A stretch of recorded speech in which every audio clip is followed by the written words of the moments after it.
Good morning, children. This is Shivul sir speaking.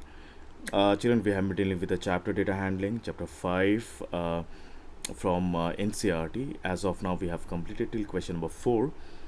So, here in this video, we are going to have a discussion on some very important question that is of question number 5, and it's all about reading the graph. We are given one like histogram which is already prepared for us, and we are just like going to read the graph carefully.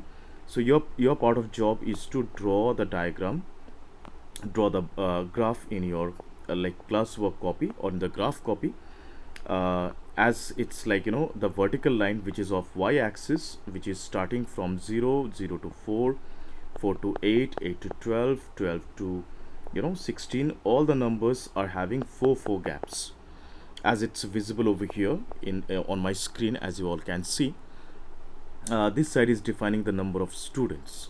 Okay, this y-axis, like it's defining the number of students which are having the scale is being used. Four scales have been used, or four gaps have been mentioned, and the bars are drawn over here.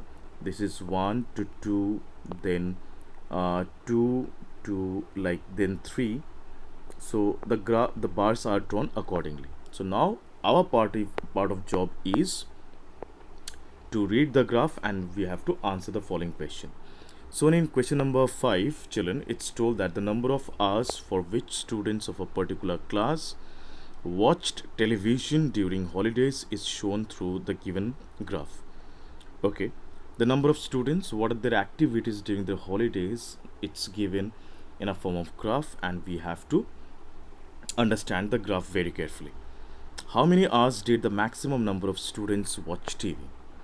Children, here if you look at the graph very carefully, it is clearly understandable that the bar which is from 4 to 5 like hours, 32 number of students, 32 number of students, as it has come over here, 32 number of students, they watch TV from 4 to 5 hours a day. So maximum number of students, like they are watching TV, there's a 32 number of students, they watch TV 4 to 5 hours a day. Of course, it's not good for our health, as well as it's not good for our studies, but they have asked a question and we have to answer the followings. Next one is how many students watch TV for less than 4 hours? Achha, if we look at the graph, children, less than 4 hours means like it is from 1 to 2 hours, 2 to 3 hours, 3 to 4 hours. So 3 to 4 hours will also come under lesser than 4 hours category. I repeat, the students, those who are watching TV from 3 to 4 hours, they are also coming under the category of lesser than 4 hours, because it hasn't exceeded 4, it hasn't crossed 4 hours. So how many students, children? 1 to 2 hours, 1 hour to 2 hour, how many students watch TV? It's 4 student. Achha. Then 2 hours to 4 hours, sorry, 2 hours to 3 hours, how many students watch TV? 8 students. Achha. Then 3 hours to 4 hours, how many students watch TV? 22 students. So what is the total number of students they watch TV lesser than 4 hours? We'll just add them. Okay, 12 plus 22 is 34. 34 students they watch TV lesser than 4 hours. All right, the next question is, how many students spent more than 5 hours in watching TV? Children, how many students over here watch TV more than 5 hours? So of course it's coming under which category? From 5 hours to 6 hours, then 6 hours to 7 hours. Achha, 5 hours to 6 hours, how many students watch TV? 8 students. Achha, from 6 hours to 7 hours, how many students watch TV? 6 students. from where I'm getting this information, from where I'm getting this data, children? Just reading the graph carefully. This is a histogram. Question is that's why it is a histogram, why it's not a bar graph, as there are bars can be seen. Children, this is histogram because the data which is in a continuous form or a continuous data, when we express continuous data in graphical form, that comes under histogram category, or that graph is known as histogram graph.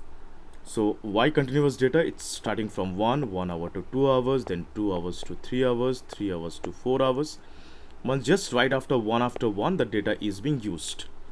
1 to 2, so 2 is the last data, again 2 is the first data in the next range, then 3 is the last data, then 3 is the first data in the next range.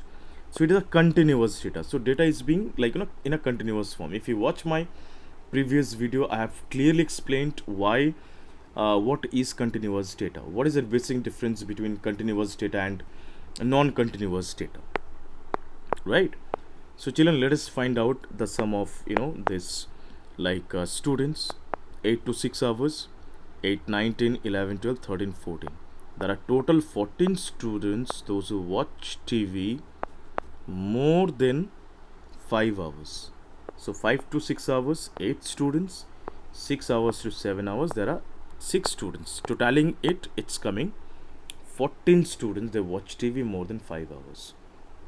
Children, I don't know whether you have noticed or not, in this graph there is no use of kink, and it is not mentioned, the scale is not mentioned in the graph, children. So our job, as they knew it, that we know the scale is 1 unit length. 1 unit length is equal to 4 students, because it's having gap of 4 students. 0, then 4, then 8, then 12, 16, 20, 24, 28, 32. All these, like having gaps of all these numbers are having, the entire y-axis is having the gaps of 4 students or 4 students interval. So this is why the unit length will be 4 students. And children, there is no use of kink. Now question is, sir, why kink has not been used? Children, because the reason is, the meeting point of two axes is 0. The first data is 1, then 1 to 2, then 2 to 3, 3 to 4. It's going on continuously. 4 to 5, 5 to 6, 6 to 7. Children, the gap between 0 to 1 is of 1 gap, and 1 to 2 is 1 gap, 2 to 3 is 1 gap, 3 to 4 is 1 gap. All these numbers are having 1, 1, 1, 1 gaps, and the data is, and the graph is starting right from 0. So 0 to 1, 1 to 2, 2 to 3, there is gap of 1 number only. So it's equal, it's a uniform gap. So when the gap is uniform, we don't have to use the kink. If the gap is not uniform, if I repeat, if the gap is not uniform, in that situation we have to use the kink. In the previous question only, I have explained it in bit nicely. So I hope you have understood, you all have understood. So children, this is what we have to do in our graph copy. First we'll copy the question, we will draw the graph, and we will write the answers in our classwork copy. So I believe it's absolutely clear to everyone. If there is any doubts and confusion, please let me know, feel free to speak. Till then, thank you so much, bye bye, take care, have a nice day.